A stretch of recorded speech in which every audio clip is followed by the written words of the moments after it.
Halo guys, kembali lagi bersama saya, dan kali ini saya akan coba merangkum film yang berjudul Pompeii, yang dirilis tahun 2014.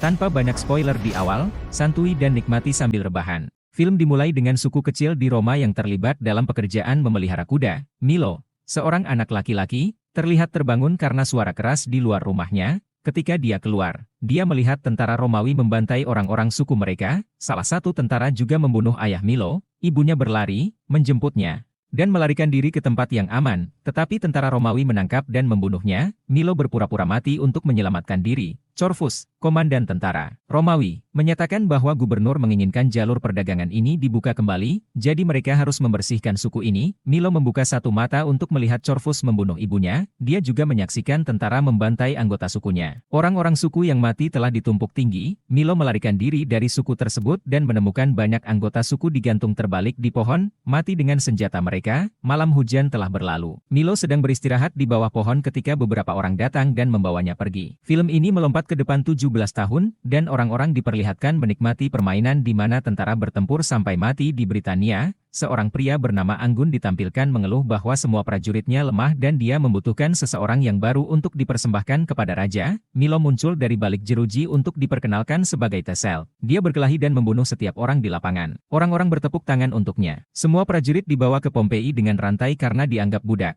Casia, sang ratu, ditampilkan lewat di gerobak ketika rodanya macet di lubang dan salah satu kudanya jatuh. Mengerang kesakitan, Milo pergi untuk menenangkan kudanya setelah ratu memerintahkannya untuk melakukannya. Dia mengurangi rasa sakit kudanya dengan menjentikkan lehernya. Ratu pergi dan diperlihatkan bertemu dengan orang tuanya, di mana terungkap bahwa raja sedang mencari seorang pangeran untuk menikahi putrinya. Tentara juga dibawa ke kastil. Casia bertemu Vires, kudanya. Felix, pengurusnya, memberitahu ratu bahwa Vires akan siap untuk berkuda besok. Di belakang penjara, seorang prajurit memberitahu prajurit lain bernama Atticus bahwa Tesel adalah petarung yang lebih baik darinya. Milo dikelilingi oleh tentara, dan terungkap bahwa selama pertarungan, Milo membunuh saudara laki-laki salah satu tentara bernama Teracian. Para prajurit mulai menekan Milo untuk mengungkapkan namanya. Milo menghancurkan botol kaca di Teracian, mengakibatkan perkelahian. Atticus menawar untuk bertarung. Bellator, kepala mereka, ikut campur dalam pertarungan dan dimarahi oleh Master Gracchus, karena tidak ada yang mau membayar untuk melihat prajurit yang terluka berkelahi. Selt dijebloskan ke dalam penjara. Di adegan berikutnya, kita melihat Felix mengendarai Vires, dan tiba-tiba tanah mulai berguncang dan pecah. Vires lari, tapi Felix mati. Milo memiliki kilas balik ke hari ketika orang Romawi menyerang dan membantai rakyatnya. Bellator mengejutkannya hingga bangun. Atticus menanyakan Milo namanya, dan dia menjawab bahwa bertukar nama tidak ada gunanya karena mereka mungkin harus saling membunuh suatu hari nanti. Semua prajurit diperlihatkan pelatihan di arena, dengan Atticus memberitahu Bellator bahwa jika dia menang, dia adalah orang bebas di bawah hukum Romawi. Atticus mengundang seorang prajurit untuk bertarung dengannya dan Milo maju. Mereka berdua menikmati perkelahian yang intens. Teracian menyerang Milo dari belakang dengan pisau, tetapi Atticus mampu menjegalnya karena kekuatan dan kecepatannya. Dia mencegah Milo dibunuh. Belakangan, kita melihat Milo menanyai Atticus tentang mengapa dia menyelamatkannya. Dia menjawab bahwa tidak ada yang harus mati akibat pisau ke belakang dan bahwa dia ingin mendapatkan kebebasannya dengan membunuhnya dalam pertarungan keesokan harinya. Milo menjawab bahwa dia akan membantu Atticus untuk kematian yang cepat keesokan harinya. Senator Corvus dari Roma terlihat mengendarai anak buahnya ke kastil. Corvus disambut oleh Raja Severus dan Ratu Aurelia. Menurut percakapan mereka, Corvus akan mengevaluasi kota untuk rajanya Titus, dan baru setelah itu mereka dapat membuat kesepakatan yang akan membantu perkembangan Pompeii. Casia ditampilkan memberitahu Aurelia bahwa menjalin hubungan dengan Romawi adalah ide yang buruk. Saat dia berbicara, dia melihat Vires berlari sendirian menuju kastil. Dia berlari ke arahnya untuk mencari tahu apa yang salah. Di adegan berikutnya, Milo memberitahu Atticus bahwa Roma tidak akan melepaskannya bahkan setelah pertarungan besok. Atticus mengatakan kepadanya bahwa dia percaya pada hukum Romawi. Semua tentara dibawa keluar untuk penawaran. Milo melihat Proculus menunggang kuda di jalan mereka dan ingat bahwa dialah yang membunuh orang tuanya.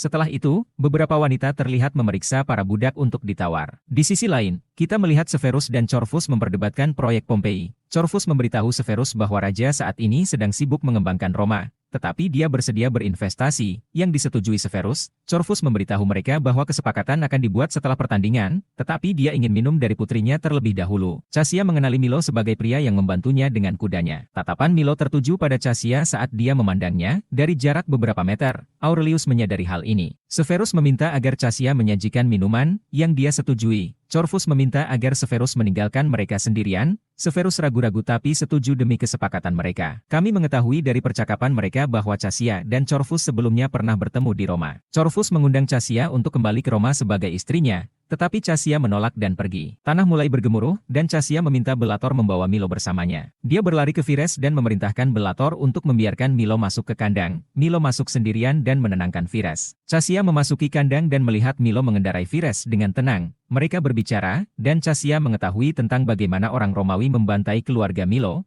Cassia memberitahu Milo bahwa dia bukan orang Romawi dan ayahnya ingin bekerja dengan mereka untuk mengembangkan Pompei. Bellator bertanya dari luar apakah semuanya baik-baik saja. Milo diinstruksikan oleh Cassia untuk turun dari hewan tersebut untuk menghindari kemarahan Bellator. Milo mengulurkan tangannya padanya, memberi isyarat agar dia duduk di sampingnya. Dia duduk di atas kuda, memegangi lengannya. Mereka berdua menerobos pintu di Vires dan lari. Milo berhenti dan memberitahu Cassia bahwa dia akan mengambilnya kembali karena berbahaya baginya jika mereka ditangkap. Cassia dengan tegas menentang. Mereka segera tertangkap. Senator hendak membunuhnya ketika Cassia memberitahunya bahwa kudanya telah lepas kendali dan memintanya untuk melepaskannya. Senator setuju tapi meminta agar Bellator menghukumnya dengan 15 cambukan. Bellator mencambuknya 15 kali di depan semua orang. Atticus menuangkan anggur ke punggung Milo yang terluka agar dia tidak terinfeksi. Tanah mulai bergetar lagi, dan Atticus mengartikannya sebagai tanda ilahi. Milo mengatakan kepadanya bahwa dia melihat pria yang membunuh keluarganya hari ini. Atticus memberitahu Milo bahwa orang Romawi membunuh keluarganya 20 tahun lalu, dan dia tidak ingat wajah mereka. Milo dan Atticus bertukar nama belakang. Keesokan harinya, persiapan permainan dimulai. Gracchus dan Bellator ditampilkan berbicara tentang Atticus. Dengan Gracchus memberitahu Bellator bahwa orang lebih suka melihat seorang tentara mati dengan mulia daripada bebas. Tiba-tiba, debu mulai berjatuhan dari langit-langit amfiteater,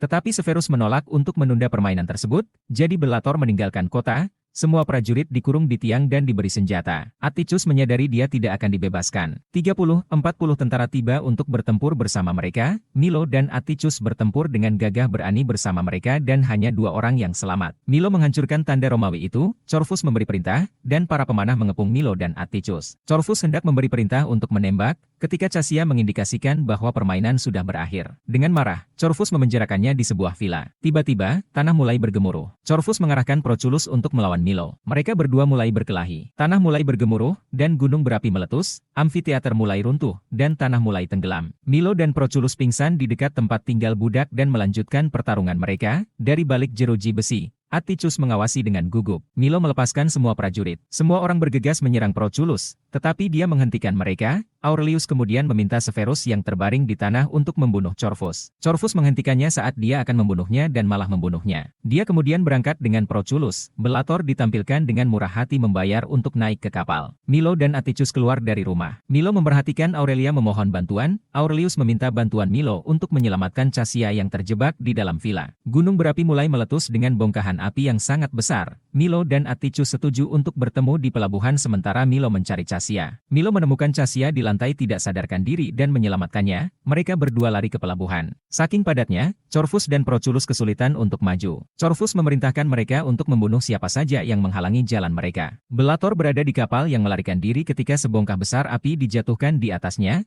menghancurkannya. Atticus memperhatikan bahwa permukaan air naik dan mendekati tanah. Dia memberi isyarat agar semua orang kembali dan melakukan hal yang sama. Saat banjir mendekati tanah, jalanan menjadi kacau. Atticus mengejar gadis kecil yang jatuh ke tanah. Milo dan Cassia, sebaliknya, berusaha melarikan diri dari api. Mereka bertemu dengan Atticus. Mereka semua setuju untuk pergi ke arena agar mereka bisa mengambil kuda dan melarikan diri. Cassia pergi menemui orang tuanya untuk terakhir kali ketika mereka tiba di arena. Milo pergi untuk membantu Atticus, tetapi Atticus menariknya ke samping dan memberitahunya bahwa ada tentara Romawi yang hadir. Corvus ditampilkan di arena bersama anak buahnya. Cassia dipaksa masuk ke gerobaknya. Milo berteriak padanya. Corvus menawarkan 1000 dinar kepada siapapun yang membunuh Milo. Saat Corvus melarikan diri dengan gerobaknya, semua anak buahnya menyerang Milo. Kecuali Proculus, dia membunuh semua orang. Atticus meminta Milo untuk menangkap Corvus sementara dia berurusan dengan Proculus. Saat Atticus melawan Proculus, Milo mengambil salah satu kudanya dan berlari untuk menangkap Corvus. Cassia mematahkan sepotong kayu kecil dari gerobak untuk memotong tali yang diikatkan di tangannya. Proculus menggunakan pedang untuk menusuk perut Atticus. Tetapi Atticus mematahkannya dan menikamnya di leher Proculus. Cassia, di sisi lain, berhasil membebaskan diri dan berusaha menghentikan gerobak, bagaimanapun, terbalik, dan Corvus serta Cassia keduanya jatuh ke tanah. Milo dan Corvus mulai berkelahi. Tangan Corvus ditikam oleh Milo, Corvus muncul dari debu setelah ledakan besar. Cassia yakin dia telah mengalahkan Milo, tetapi Milo melompat dari belakang untuk menyerang Corvus. Cassia memborgol tangan Corvus ke gerobak saat dia jatuh ke tanah. Corvus bertanya kepada Milo mengapa dia ingin membunuhnya, dan Milo memberitahunya bagaimana dia membunuh seluruh keluarganya. Milo dan Cassio duduk di atas kuda, meninggalkan Corvus mati mengenaskan di lahar gunung berapi. Bola api dan lava setinggi beberapa meter meletus dari gunung berapi. Corvus terbunuh oleh lahar. Atticus diperlihatkan di arena saat aliran lahar mulai mencapai. Atticus berteriak bahwa dia sekarat seperti orang bebas sebelum dilahap lahar. Milo dan Cassia sedang menunggang kuda saat jatuh. Milo meminta Cassia pergi karena kudanya tidak bisa berlari cukup cepat karena berat gabungan mereka. Cassia memberitahunya bahwa dia tidak ingin menghabiskan saat-saat terakhirnya dengan berlari. Saat lava mendekat, mereka berdua berciuman. Tamat, ending yang sangat mencipokkan. Terima kasih telah menonton Wileujeung Wayah Kieu, Tong Hilap Subrek. Hatur nuhun, dan sampai jumpa di video selanjutnya. Kurupuk kulit lalai koneng.